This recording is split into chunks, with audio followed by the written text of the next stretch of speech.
All right, guys, this is being recorded. One thing I mentioned at the beginning of every single webinar is watch this again, especially if you're newer to options trading and or the way that I teach. Even if you've been a trader of options for several years now, I'm going to teach specific rules in and around this specific strategy.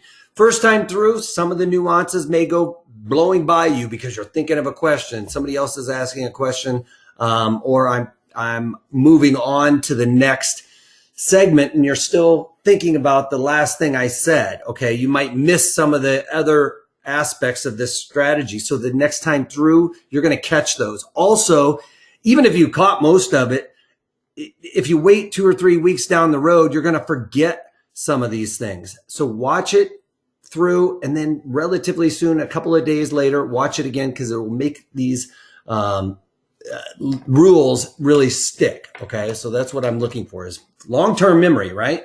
We don't have to keep having to do this over and over again. What's that? For some reason, I never get the link to your webinars. Can I get past ones as well? All right, so the links to the webinars for like the special deals I'll have at the end and put it in there. Also, the recordings should be emailed out to you relatively shortly after me shooting this. It takes a little while to compress it, upload it, and then then we send it out. So it could take, a few hours, maybe even a day. Okay, depending on what's all happening, what fires we need to put out. All right.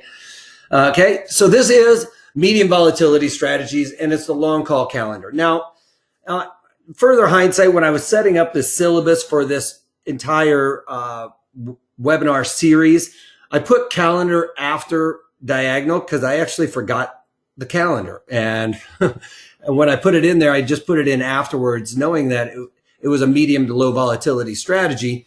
But it should have probably been in before the diagonal, because the diagonal, we can really neutralize it. And it really is, that 50 IV% kind of strategy. This one more or less is along the lines of lower to mid volatility strategy.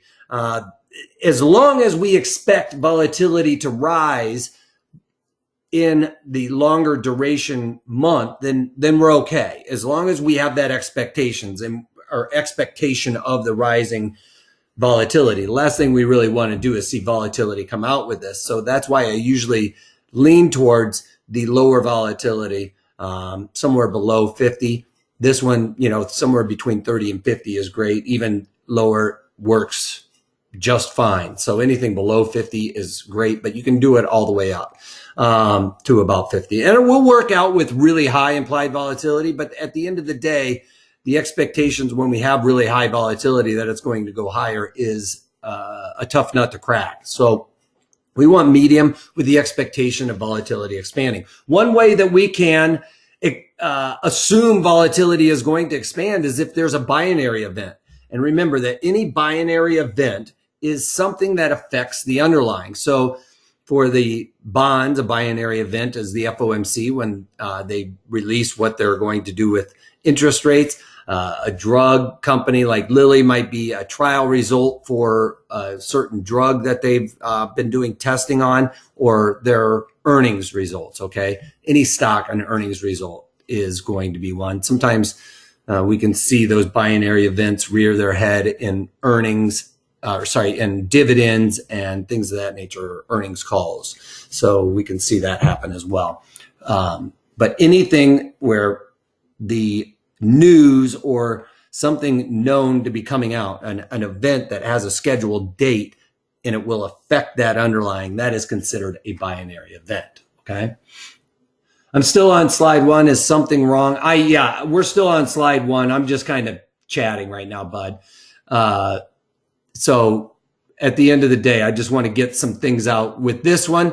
We want to lean towards lower implied volatility. It's medium volatility, but I should have put this a little bit earlier in the cycle where I was talking about low to medium and then scaling it into, medium volatility, being the long call calendar maybe should have been in the series before the diagonal, because the diagonal is strictly right around that IV% of 50. We don't have to worry about it because we're isolating volatility. In this, we're trying to isolate as much volatility as we can, but we want that volatility to rise. Okay.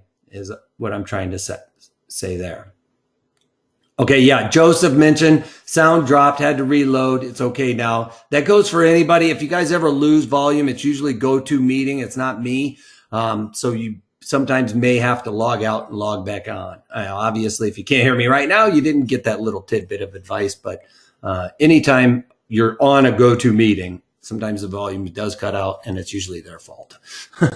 So we're going to be creating the long call calendar, but I got to get a couple of things out of the way real quick. My name is Eric Wilkinson. Some of you guys may recognize me as the Wolfman from CNBC, Fox Business, or even the Wall Street Journal for my commentary on everything from geopolitical to economic and market analysis. Been trading my own money for over 20 years now, and I started out as a trader in college with some money I had earned, basically had some money saved up, started investing in stocks. And then later on, towards the end of my college career, I started selling options against those. Decided that was what I wanted to do, moved to Chicago and started working on the floor of the Board of Trade. And in that time, I've traded everything from stocks, financial futures, commodities, and currencies, and also options on all of these products in just about every market condition. Got to go over this disclaimer real quick. Any opinions, news, research, and analysis, or other information contained in this webinar by Pro Trader Strategies employees does not constitute investment advice or solicitation to buy or sell any of these securities or strategies. And we may very well be talking about some stocks that I have positions in. I'm not trying to get you guys to do exactly what I'm trying to do. I'm using examples that will fit this strategy, okay? And I'm not trying to tell you that it might even be my directional assumption. It is just that it's going to fit all the other rules in and around that, all right? Bottom line is, do your own homework. Past performance of any trading system or methodology is not necessarily indicative of future results. Trevor asks, why did you retire? Well, I retired from the Board of Trade because it was doom and gloom down there, and I decided I could probably do this from anywhere. And why would I trade from Chicago when I could trade from anywhere? And I didn't really retire. I always say, when people ask when I'm going to retire, I ask, when am I going to stop thinking? That would probably be the day. But I haven't reached that point yet. And I don't see any time soon where I'm going to want to stop thinking. So you're stuck with me for a little while. Also, you guys can follow me on Twitter at Wolfman's blog. I tweet out different things that I'm doing, especially around earnings. I'll tweet out those trades. And if I take off or put on a trade that I wasn't able to talk about in the daily market commentaries, where I basically talk about all the trades that I do, when and where and why I put them on.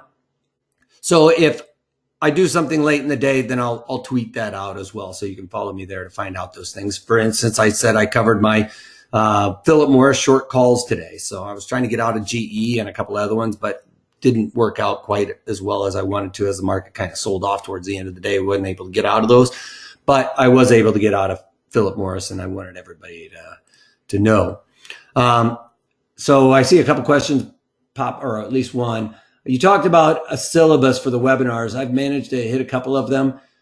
How many are there, and do you do one a week? Yes, Neil, I do one a week, and we send out different segments. So we've done some where we've gone from, like the easier strategies to the harder strategies. And with this one, I'm really trying to talk about volatility and how it's going to affect each and every one of these in detail. So that's what I'm trying to do here. Is this ongoing? Yes. Is there a series that is available? Neil, wait to the end. I'll show you one that will be great for you, especially if you're newer to this. So I'll take care of you. All right, so this is on the long call calendar. One thing to note, I will never talk generally about a short call calendar. And if you ever see me put on a short call calendar, then come and slap me. The reason why I don't like to do it is because why would I sell something so far out on the time horizon that I have all that risk and no theta decay? So I'm not going to deal with that. I'm just not going to set it up as a short call calendar. So the long call calendar here is basically a horizontal spread, right? Horizontal going flat on the strikes is the way that looks. We're going out in time horizontally to the same strike. So it's a horizontal spread also. So we're going to be selling an at the money or the nearest expiration. And then we're going to be selling the same strike at the money in the further expiration, or you can just go slightly out of the money. I'm generally just shooting out of the money. I don't hit that right at the money strikes. Okay. And usually what I'm looking at is like somewhere between like a 35 and 45 delta for the one that I'm buying on this option. And it usually ends up being about a 30, 40 delta in this selling one as well. So we're picking the same strike. I like to just slightly go out of the money in order to give this a little room, this front one, to expire worthless. So in that, we don't want a big move higher right away. We'd rather see this front month expire worthless. So we don't want it to rally up and hit our strike necessarily right away, okay? If volatility really started expanding during that time, that would be one thing, but we just don't want it to shoot up there in the next day after we put this on, because we definitely want to take advantage of that theta decay in the front one. Okay. All right. The long call calendars, essentials to success. Now I go through, for some of you guys, I see a lot of new faces here, or a lot of new names. I go through these steps, and it's my checklist in a sense to make sure I'm successful or setting this up correctly according to my rules. So I just go through these, checking them off one by one to make sure we're in line. So one of the first ones is picking the right environment. Now I've mentioned this before. We want medium to low volatility on this, leaning towards the lower end of the implied volatility for that particular underlying. And I'll talk about that implied volatility a little bit more as we go along, but we want medium to low implied volatility percent in this. And similar to that of the diagonal, because we're dealing with two separate months here, we don't want a big discrepancy between the volatility coefficients of the 2 months we're trading, okay? And what happens with volatility out the time horizon, it usually expands, all right? Usually volatility will affect those further duration option contracts more than the front month. Now, we've talked about this time and time again, and some of the webinars recently, and especially in the daily market commentaries, how we're seeing volatility really affect these front months more so than down the line. A lot of that has to do with the trade wars and things of that nature that are going on right now, and is driving the volatility in the front month higher than in the longer duration contracts. That's the perfect scenario for that. We never have to worry about it when volatility is higher in the front than in the back. But generally speaking, as markets go, the back months will have generally a higher volatility than the front months. So in that, we do not want a big difference between those options expiration cycles. So we want less than 2% difference in those implied volatilities, or the volatilities of the two option contracts, saying Jan and Feb. We don't want Jan to be 30 and February to be 35. We would rather it be January 30 and February being 32 volatility, okay? So that is a green light. And then 3 to 4% increase is a yellow light. Anything over 4%, I say, is a red light. We are just going to be looking at moving on, all right? But green light is less than 2% difference. Yellow light is 3 to 4% difference, and a red light is greater than 4%. What is medium IV percent? And when I'm talking about volatility percent, Trevor, I'm talking about implied volatility percent for the medium implied volatility percent for the particular underlying. So, you know, what we're looking at here, let me just pull up a contract.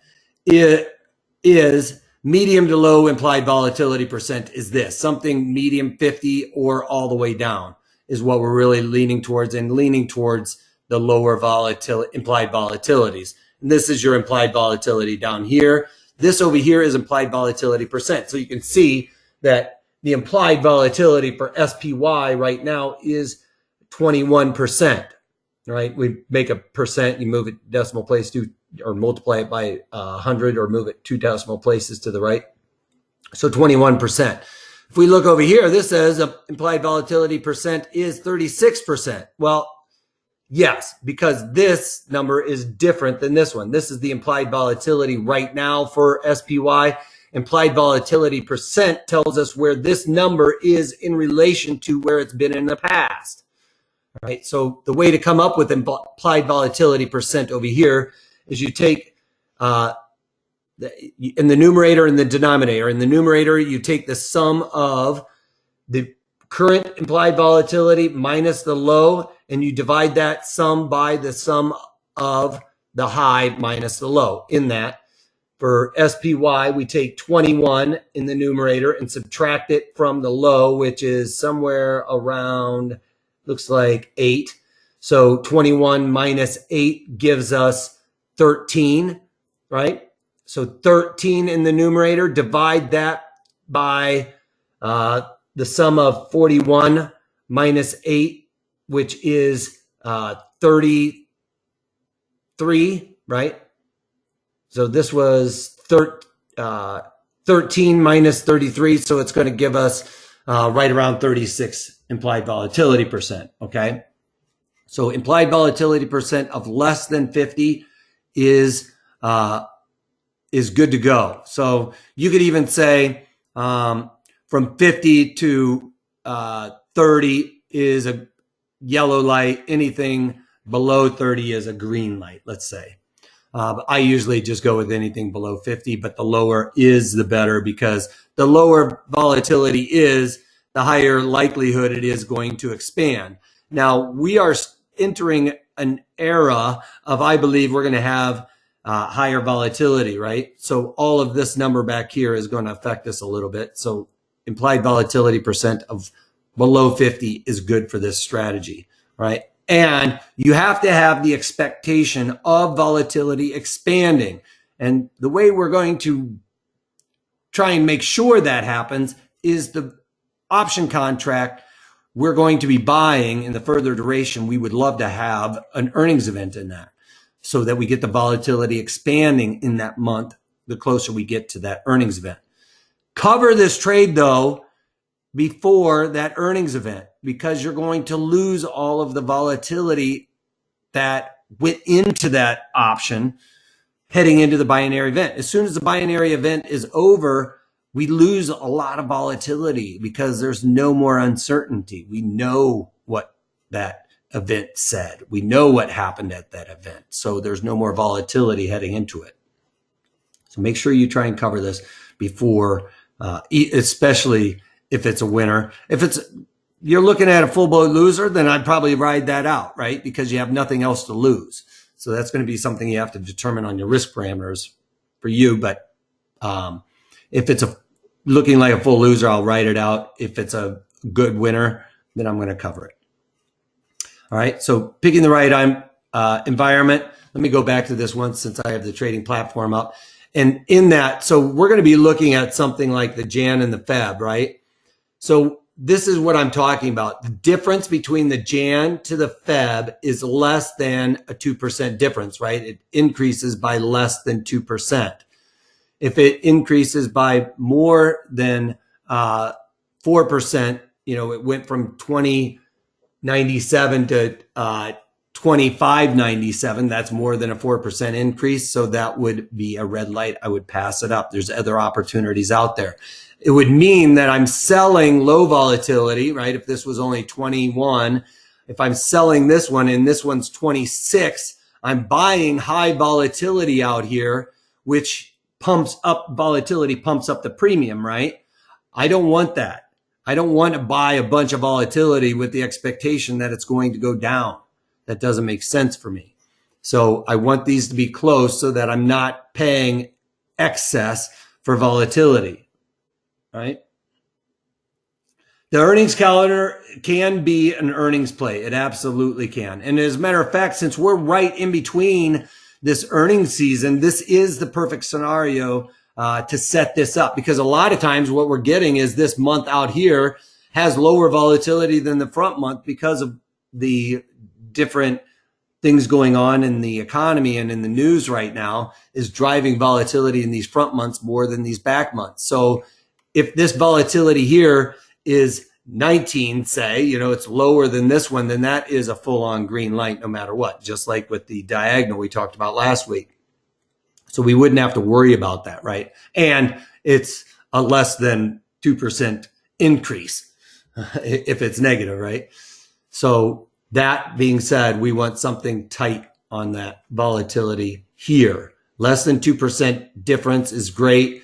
3 to 4, or sorry, 2 greater than 2 to 4% is a yellow light. And then anything above 4%, I would say there's other opportunities that would to trade this underlying than the long call calendar. Okay. And then moving on, picking the right underlying.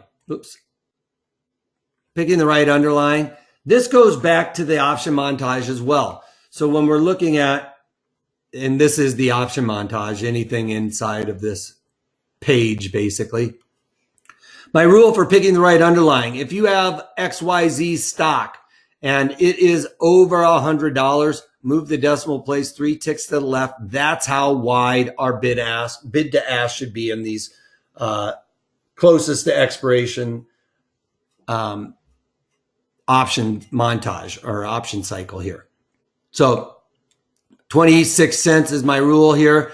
We can see that's inside of 26 cents on these ones that are just out of the money. On the nearest expiration, about 35 days to expiration, is going to be the spot month. That's what I'm talking about. I'm not really talking about the ones that are going to expire tomorrow or next week. Okay.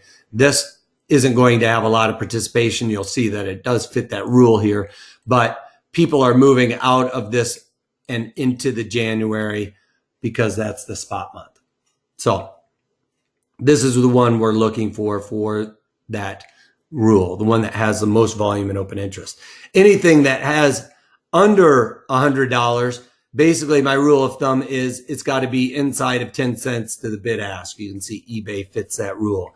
So just about any of these on this line item or on this watch list over here will fit that rule because that's what I look for. You can see that Twitter fits that rule. So it's got to be on a stock under $100, 10 cents wide or better for the spot month. You know, further out you go, that rule is not going to apply. All right. Because there's not as much volume and open interest. The more eyeballs and volume and open interest going on in here, the tighter the markets will be. All right. So Twitter fits that rule. And then we're going to be looking at picking the right duration. The right duration is really coming down to how we set this strategy up for that volatility or the theta contraction. So the duration, we want this kind of accelerated decay in our premium for the ones we sold, right? We'd rather sell it up here and watch it decay to here. But when we buy, we don't want to see that much rapid decrease in the value. We want this to decay faster so it helps us back here. All right. So we're going to be selling the front month inside of about 35 days. The expiration is best, you know, or as close to 35 days to expiration as you can get. Yes, you can use weeklies, Joe. You can use weeklies on this if it fits my rule on picking the right underlying, right? If it fits the rule of picking the right underlying, then yes. If it starts getting too wide in those weeklies, then I would say no. So the closest to 35 days to expiration here is the one we're selling, and we're buying out here. So we get slow theta decay on the one we bought. All right. And I answered your question. Yes. All right. So picking the right strikes. This is important. If you have to have a directional assumption. And if you're more bullish, in this underlying, then pick like a 36 delta. Remember when I was saying we're looking somewhere between the 35 and 36 delta on the one that we're buying? You know, if we're a lot more bullish, it looks like it's going to break out on us maybe in the next couple of days, then I would go with like the 45 delta. If, the 36 delta. If you think it's going to kind of settle down for a little bit like I've been talking about in the daily market commentaries, I think that we're going to see the markets kind of settle down for about a month here pretty soon, then I would start going a little closer to at the money to the 45 delta strike. Okay. So if you are more bullish, think you're going to get a little bit of a pop to maybe a Fibonacci level or something like that, then pick something with a smaller delta. If you think that it's going to settle down like I've been talking about in the daily market commentaries, then get a little bit closer for the 45 delta to allow that to decay. All right. And then knowing our exit strategy before entering the trade. We want to get out of this when our debit increases by about 30%. So a simple example, if we pay $1, we're looking to get out for $1.30. If you are looking at your exit on the wrong side, I usually write this out. If it's a loser, like I said, into that earnings event, I'm going to ride that free call because well, it's not free. I mean, I've lost all the money in it, but it's free by the time it's at that point. It's like you don't have anything more to risk. Then I'm going to ride that out. All right. And the other thing is you can also always on that short call that you did in the close expiration, always roll that out in time, especially if the weeklies have a lot of volume and open interest to collect more credit. If you can roll it out and up, that's even better. I would suggest doing that if you have that opportunity and collect a credit. All right. So those are different ways to stay mechanical with this. But if it increases by 30%, that's what I'm looking to get out. If I'm directionally wrong, I'm probably going to ride it through the earnings event. And if I'm directionally wrong and looking to write it out during that option event, I'm going to stay mechanical with it and start to slowly sell or roll those calls out in time and hopefully up in a way. I'm not going to lock in a loss by selling something inverted, being that I'm long the 27 calls and I'm selling the 26 calls. Okay, I'm not going to do that, but I would roll it out to the 27 calls or maybe even the 28 calls if I had the opportunity. Okay, the 20 versus the 40 delta, or the 20 versus the 45 delta is based on the expected move of the market makers.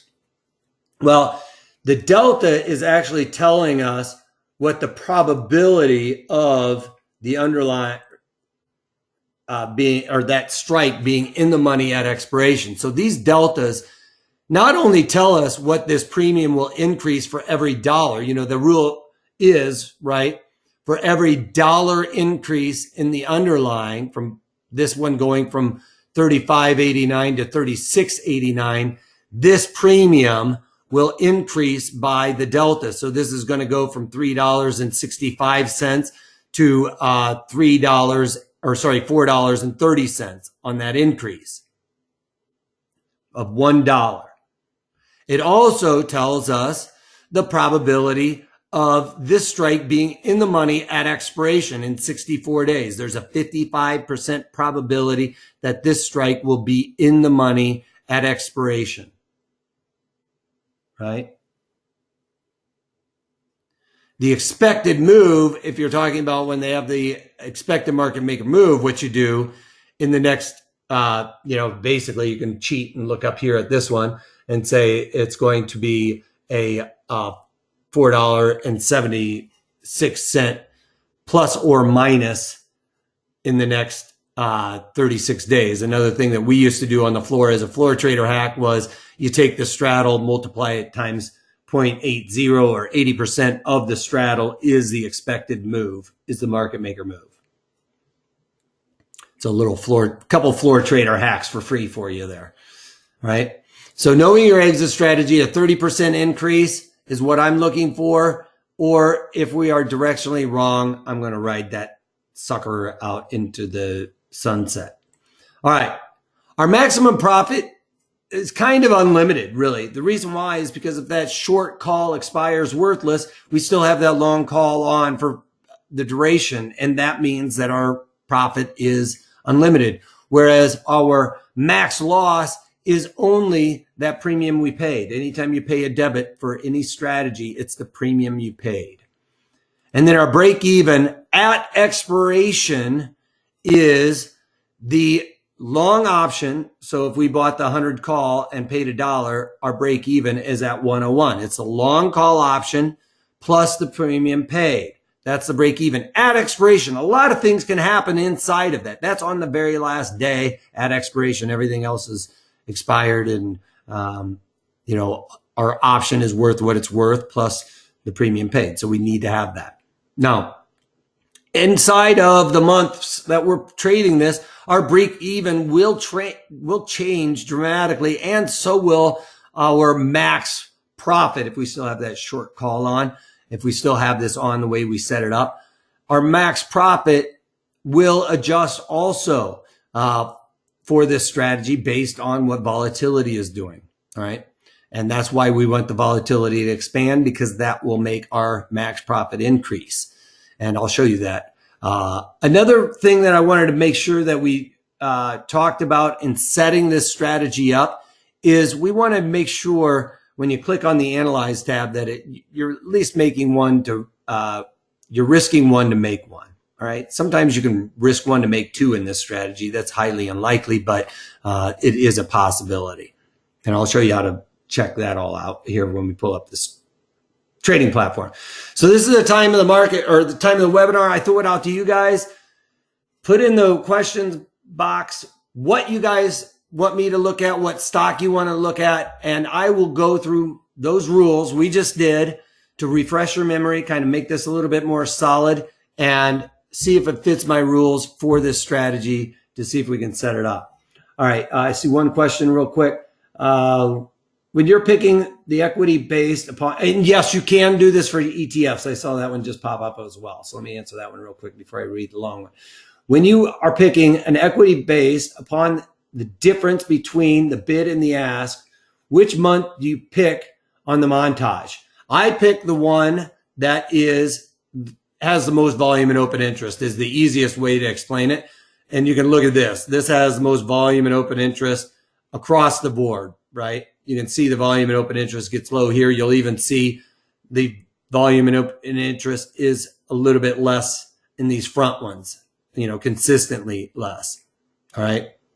So this one is the one I'm going to look for. It's the one usually around that 30 days to expiration. All right. Second question. Do you check the bid ask in the first month or the farthest month? The first one is where I'm looking at. This 36 days to expiration is where I look to see if it is an underlying that is option tradable according to my rules. Yes, if you can go outside of those parameters, asking if you can go outside of those parameters being, you know, what if it's under $100 stock and it's 15 cents wide for these? If you are used to trading that underlying, then yes, I don't have a problem with you doing it. Just consider that something like a yellow light. You start getting outside of that. And if you get too many yellow lights along those essentials to success, you know you are not probably going to be successful. If you get a red light in those, then just walk off. Just go on to another strategy. Find something different. And if it's the right underlying, if it doesn't fit the right underlying, it's don't trade that underlying as far as I'm concerned. There's other opportunities that we can take advantage of. All right. So the first one I see from Colleen is EPD, which is one I don't recognize right off the bat. So Enterprise Product Partners, it's under $100 stock. We're not even going to look at the D's. So it's under $100 stock. We can see that the bid ask should be 10 cents wide. That's fitting that rule. Not a whole lot of volume. There is some open interest, so that gives me a little bit of pause, but we can still take a look at it. I think it's fitting that rule pretty good, even though it gets pretty wide out here on the option Montage. We'll take a look at it, though. The difference here we need to make sure is less than 2%, and here you can see it's 0.75% increase. That's good. We can look at the chart to see if they have earnings coming up in the cycle we want. what is it, EPD. So we're going to be selling this month here and buying this one. So it has that earnings event in it. That's good. That means that the one we're buying should have volatility increasing heading into that event. So we're good with that. That works. So then we're going to go look at the deltas on this. So go to the deltas, and the 40 delta here is the one I'm going to be buying. And then I'm looking for the 27 strike here, because remember, the horizontal means we're going out in time, but it's flat on the strikes. That's why it's a horizontal spread. So we're doing the 227 strikes that we have here.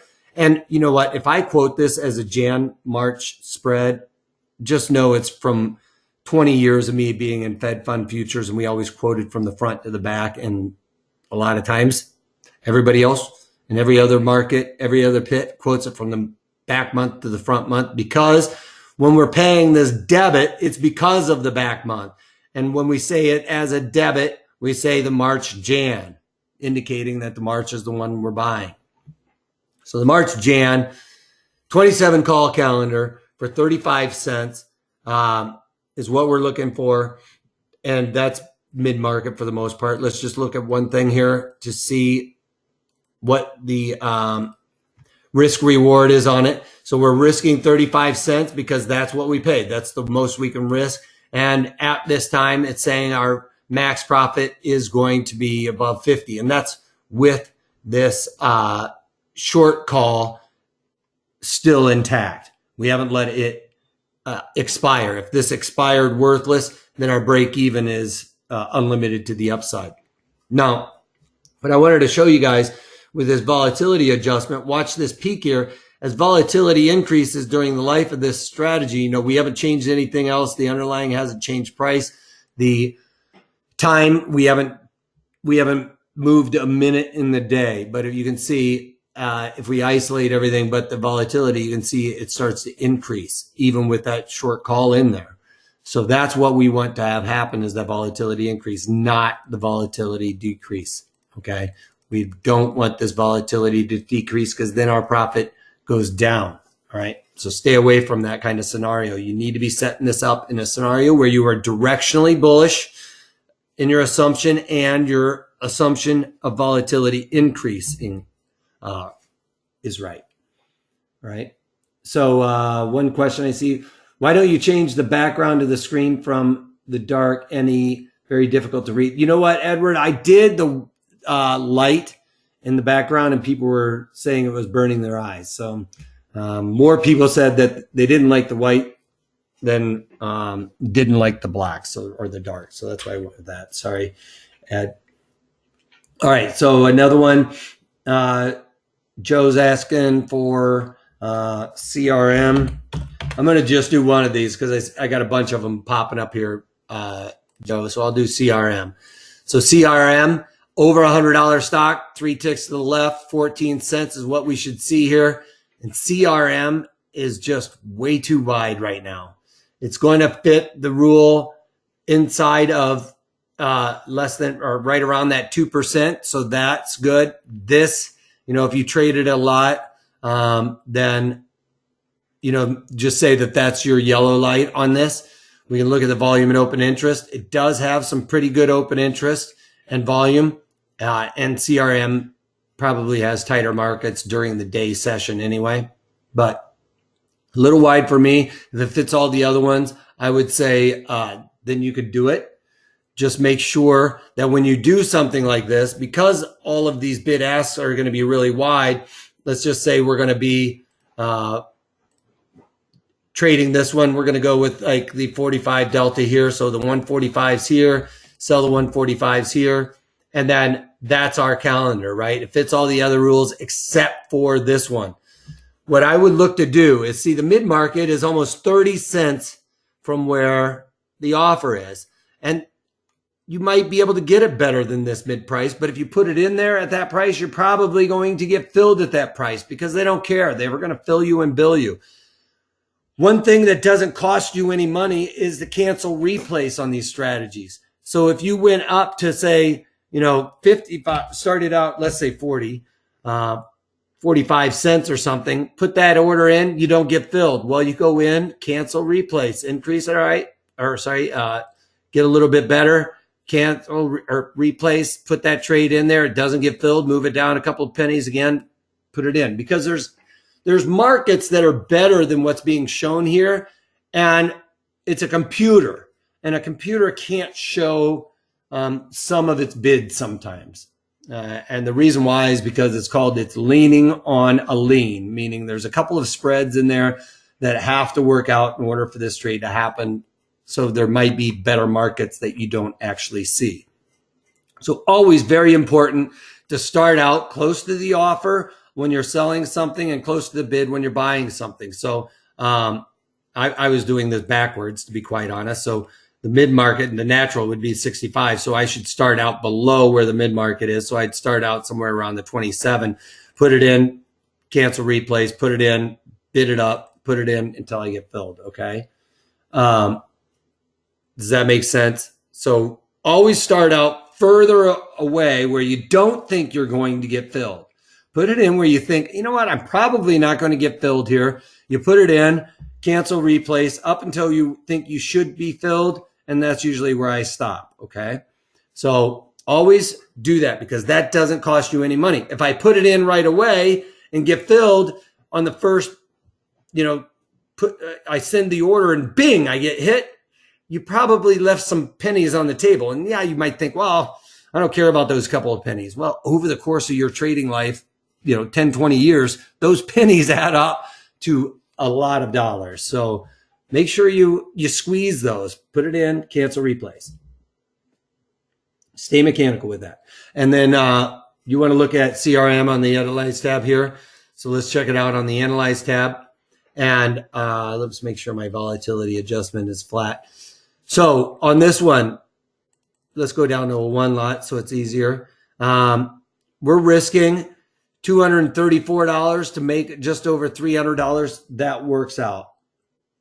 I'd do that one, if I could get my pricing right.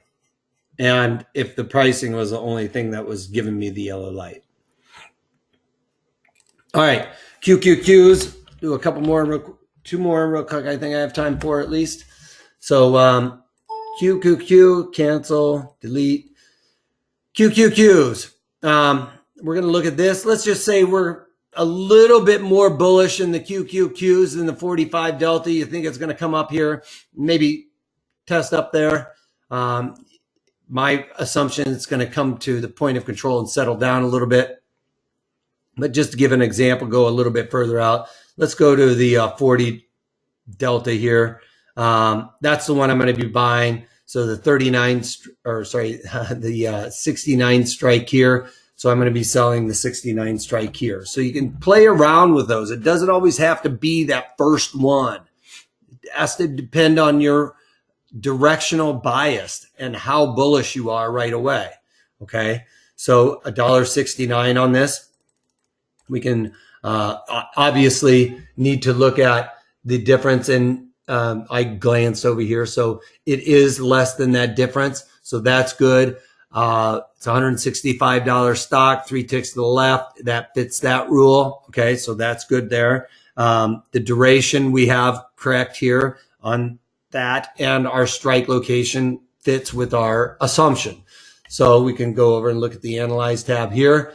You can see that we are risking about $175, and then our max profit is about $260. So that fits. We're risking less than we're ability to make, and very, not quite to the point of 1 for 2, but it's 1 for 1.5 for the most part. So that's good. Nancy, this is being recorded, so you will be able to watch it. We'll send it out here pretty soon. A couple of instructions I follow, or instructors I follow say you should not buy an out of the money option, but buy in the money option. I can sell out of the money options. Does this technique work? Well, I generally say don't buy the out of the money options unless you're able to finance some of those. Okay. So we're out of the money, but we're able to finance some of that. I'm not a big proponent of buying hugely out of the money options either, but because I'm selling this front month one, to knock down that theta decay and stuff like that, isolate some of that volatility, I'm good with it. All right. All right. In a front month, IB expansion, won't the premium go up for the sell for the front month? If IB starts expanding, John, yes. And we've seen it expand more in the last couple of months. In the front months, a little bit more in the back than in the back months. But generally speaking, 90% of the time, your trading life goes on, you're going to see the option montage increase going out the option chain. Okay, this is early in the option chain, late in the option chain. You're going to see that increase. We have seen it decrease where this is expanded faster than these. That is a rare occurrence. Okay. But not to say it can't happen, and not to say we should not be fully aware of that. As a matter of fact, we could look at, let's just look at Home Depot for a second. Home Depot, you can see it doesn't have an earnings event in this option cycle here. It already had its earnings, so it shouldn't really see this volatility decrease. But you can see this is one of those situations where volatility here is higher than the one that we're buying. That is a full-on green light. Okay, that's not the less than, or it is less than a 2% increase, right? It's a negative, 40% increase. So that's good. That makes it work out nicely. Okay, so that's an example of one that decreases on that. We could look at something like Disney as well. Disney, $113 stock, 3 ticks to the left, 11 cents wide. It does fit that rule, generally speaking. So that works. Going to say, you can even say it's a slightly yellow light. This only increases by 2%. So that makes that a green light. You know, if this was too wide and these were 3%, that means we have 2 yellow lights. If we got one more yellow light, I'd probably look to pass on this strategy. Okay, so if you say we got one yellow light, the other one works, we got a green light there. Let's look at the 40 some odd delta. And something about the not buying, Avery, we're saying out of the money. The probability of these options that we're buying that are out of the money, it's a pretty good chance that they're going to be in the money at expiration here, all right? So 46% probability of being in the money at expiration is pretty good, especially when you consider the probabilities when you buy a stock is 50-50 whether it's going to go up or down. That's a pretty good probability for this option. You know, I'm not saying you would go out and buy an 18 delta option. I would never suggest that. Okay, so that may be where that is, but right here, close to at the money, it's just out of the money. I'm okay with it. So we're buying this one at the 115 strike, going to sell this one at the 115 strike for Disney. Move it down to the one lot so we can analyze it. Go over to the Analyze tab, and it's got the other strategy I have in there. Like I said, I'm not trying to get you to limbing off the cliff with me. I'm trying to make sure that we're all on the same page. Now, this is one of those examples. Look, it had everything going for it. This is another yellow light. I'm paying 171 to only make about what is that, 145. Okay, so I'm risking more than I'm able to make. It's too many yellow lights in a row. I'm going to pass. I'm going to move on with my life. Last one we can check here is Microsoft. Let's take a look at it. And on the trade window, they must not trade Microsoft, or when I type it in wrong, they don't trade that one. So we're going to look on this option montage. We got the February here. So 36, 115 is probably where I'm going to go here. 36 delta, 115. So we're going to short this one here. You know, let's just say I'm a little bit more bullish on this one in Disney. So the 115 strike, this Difference is from 28 to 31. So this fits the rule of being inside of 10 cents. This is 8.5 to 1.5. That's 3%, 3 percentage points difference. So that makes that a yellow light, right? We can look at the Analyze tab. We're risking $1.68 to make almost $200. So we're risking less than we're able to make. That makes it a green light. So we're good with that on there. So what were you saying with the chart? It's channeling, or chart is channeling, and most stocks are channeling now. Does this work in channeling stocks? Yes.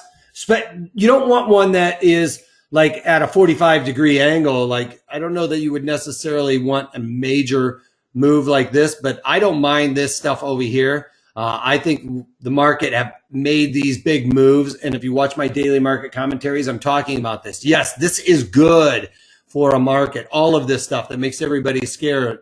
It shakes out the weak hands, and what happens? We're going to settle down right here for probably a month until something else major really happens. But I think we're going to see that kind of bouncing back and forth. Okay. Joe, I'm not going to probably have time to talk about double calendars today. Probably I'll try and do that pretty soon though. So I'm good with Microsoft not making a huge rally. And what was our strikes? It was the 115s. Our break even is just above that. I'm good with that. I don't think we're going to probably see this 115 offer in the next 36 days. We may go up and test that high. But at the end of the that 36 days, I think we're going to be somewhere in and around this area. So I'm good with it, testing my extreme there. You know, it starts getting overextended to the upside. I'm not too worried. I think it's going to revert back. Does that make sense for everybody so far? So this one fits all of those rules other than, what was it? This is a slightly iffy situation. If we don't have earnings coming into that cycle, then I would say pass on it. But let's say Microsoft has earnings in there, so I would expect that volatility to expand in that one. And maybe that's why it's already gotten a little ahead of itself, okay? But you can see the volatility expands to the higher levels in and around those binary events. So that's what I'm going to expect to have happen for that long call that I have, which is good, right? And that's about it. So somebody was asking about the special offer. This is Wolfman's special trading offer webinar. It is in the chat window there. Let me drop it down and send it out. I just sent it out to you guys in the chat window. We've been going back and forth in the questions box. But what I want to do in all of this is I believe that you guys can do all of this stuff. You don't even need a financial advisor at the end of the day, or at least the majority of your money, maybe the higher risk stuff, you know, give your financial advisors and just say, I want you to put this stuff in lower risk stocks. I'm going to take my higher risk asset on myself, or my higher risk portion of my portfolio, which depending on your age is anywhere from maybe 10 to 25, and some people even, 35% of their portfolio value. So I'm trying to help you guys take control of that. And once you guys are successful in doing that, through my instructions, you guys should be trading with this kind of knowledge, the history of knowledge, knowing how it all came about, how to calculate the cost of an options, income generating. Obviously, the portfolio against rising interest rates is huge. I'm telling you guys, your financial advisor is not protecting your portfolio against rising interest rates, and you need to know how to do that. That's something you guys should be taking on yourself, because they don't know how to do it for one, and they're not going to be able to do it as well as you do according to my rules, because they're probably not watching this. So the best way for you guys to become a better trader, which I know you guys all want to do, you guys want to become financially independent, is to take advantage of this right now. This webinar for only $36 will pay for itself. I'm sure of it. And just this one one lesson alone, and there's over 10 hours of lessons here. So you can take advantage of that. And if you want something a little bit more tailored to what you guys are doing, reach out to us at 310-598-6677. If you're like, hey, I want to know how to do a long call all the way to an iron condor or something like that, to the more difficult strategies, talk to them. They can set you up. All right. So the best way to become a better trader is not just to go with technical analysis and all of those things to try and create consistent winners. The best way to do it is to increase the probabilities. And I teach how to trade the probabilities and how to become more mechanical to get ahead in this game. All right. Anyone can teach you how to do this strategy. I'm not going to lie to you. You can go online and figure it out. But those people are not going to teach you some of these nuances of how to stay mechanical and talk you through this. Like what we were talking about just at the very beginning of this. Like if you're thinking about this being, I'm making money or losing money, you are not in the right mindset for trading. All right. So I teach just that, how to become more mechanical, how to play the probabilities, when the probabilities have gone against us, what we can do to increase our probabilities even further in our favor by being mechanical. Only way to increase your alpha. All right. So when you guys are using the right tools in the right situation, you're going to be more productive state of mind and be able to put on more strategies, which creates more opportunities. That's what we were talking about in the beginning as well. So that will ultimately build your confidence, and you guys will be able to do this on your own. All right. So take advantage of this. It's in the chat window. If you're watching this on tape delay, you're going to have to pause it, type this into your URL. It's not a hot link. And then finally, later webinars, I'm going to be drilling down different option components, when and where I find those options appropriate. Also, here's the link. You can pause it, punch this into your URL. Again, it's not a hot link. And finally, if you have any questions, reach out to us at 310-598-6677 or email us at trading@protraderstrategies.com. Ted, hi Eric, how are you doing? Will there be a webinar next week? No, we're skipping next week for the holiday.